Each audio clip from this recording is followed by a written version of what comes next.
It's been said that like governments, we get the museums that we deserve, that states give their citizens the cultural institutions that reflect back who they are and who they aspire to be, offer up a kind of received history, present the particular lessons that their citizens can accept. And though we'd like that to be a neat, uncontested process, so often it isn't.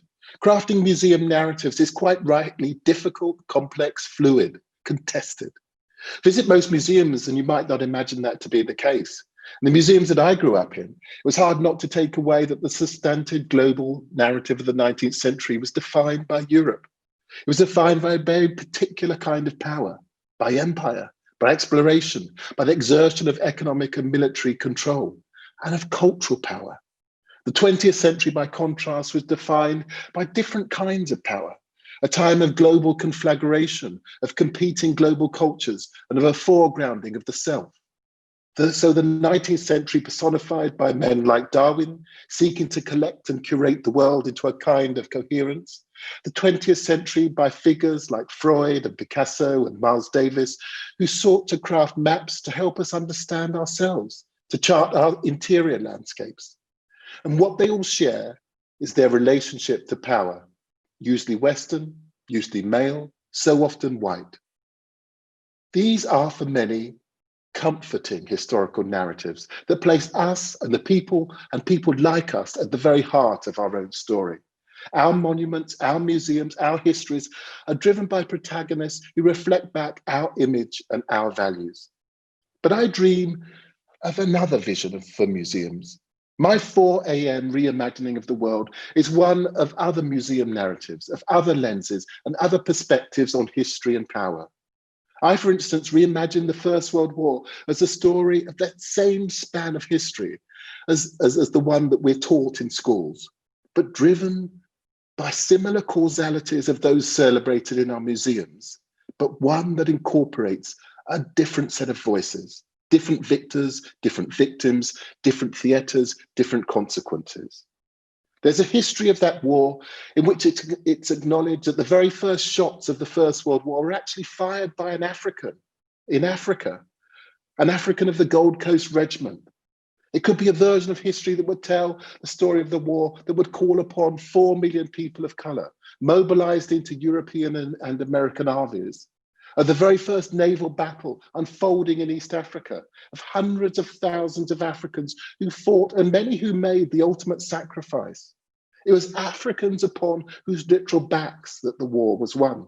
Some 2 million African workers, soldiers, porters lost their lives on battlegrounds in Africa and abroad, fighting for the interests of those who were jockeying for a place in the scramble for Africa. And indeed, across the British Empire, its people set aside their own ambitions for self-autonomy and freedom to fight for the cause of their colonizer, perhaps hoping that in that post-war landscape, they might have the opportunity to renegotiate equity. My own grandfather, who spent his life campaigning against colonialism, would, like so many, raise funds for the purchase of reconnaissance planes to aid the war effort. Because at the time, denying one's own political aspirations for the war effort felt right. And those kinds of patterns of sacrifice were replicated across varied sociologies. When war broke out, the women's suffrage movement in Britain immediately scaled back its activities.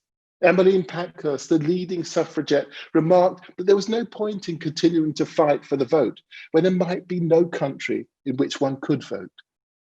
As men left their jobs to fight, suffragette leaders volunteered their members to take their place.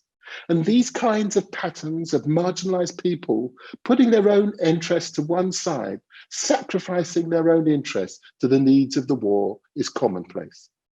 Uhuru Yatote, one of the great Mau Mau freedom fighters, he recalls his time in the African forces at the Burmese front. And he recounts a conversation with a white soldier who asked him quite bluntly, "What do you think you're fighting for? At least if I die in the war, I will know it will be for my country.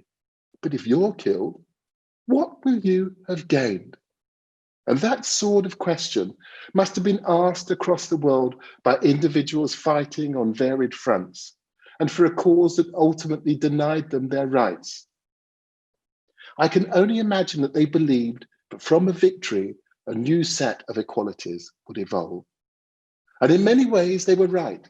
The 20th century would be subsequently defined by a struggle for liberation, by the burgeoning of women's rights and the struggle for freedom of peoples of colours, by chipping away at Enlightenment certainties, and of the slowly developing tolerance and acceptance of once peripheral voices.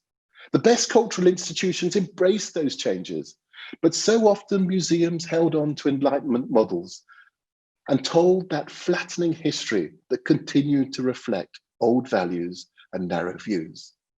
And a century on from the First World War, those same echoes of political resistance pervade. In Me Too and in Black Lives Matter, the political descendants of women's suffrage and Pan-African movements have found a new voice. And as at the turn of the 20th century, those poignant calls for change have echoed wider aspirations for freedom and justice. And though it feels like history is repeating itself, we as a museum sector must not make the same mistakes of our history, of resisting or ignoring that ambient shift in thinking.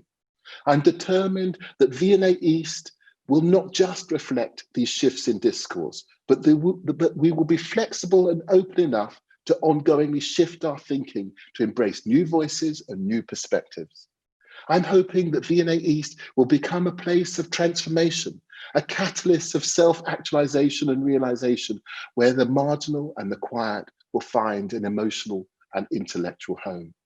Ironically, my inspiration for this is not a current figure or ambient politics, but one from V&A's past. Henry Cole, the founder of the V&A, was an extraordinary individual who sought to build an institution that had the foresight and the ambition to benefit the marginalized. When in 1849 he visited the 11th quinquennial Paris exhibition, he returned home disappointed at what he saw. He saw the critical omission of international participants. He felt to make a truly great cultural statement, it had to be global, it had to be inclusive. And his great exhibition would mark itself out from all that preceded it with its truly international intent. He lays out a case that would aspire to be truly global, to be diverse, to be universal. He believed in a kind of universal connection between peoples across geography and time, a connection that was most palpable through contact with cultural excellence, through making.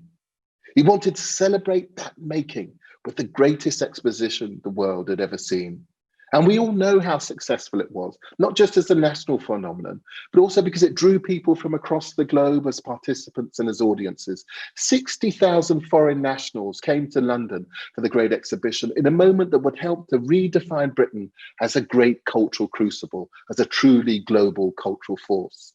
And as we craft our new museum, V&A East in London, we want to build upon that cold drive for global and for the global and for the marginal, by building a new museum amongst some of the most economically disadvantaged communities in Europe.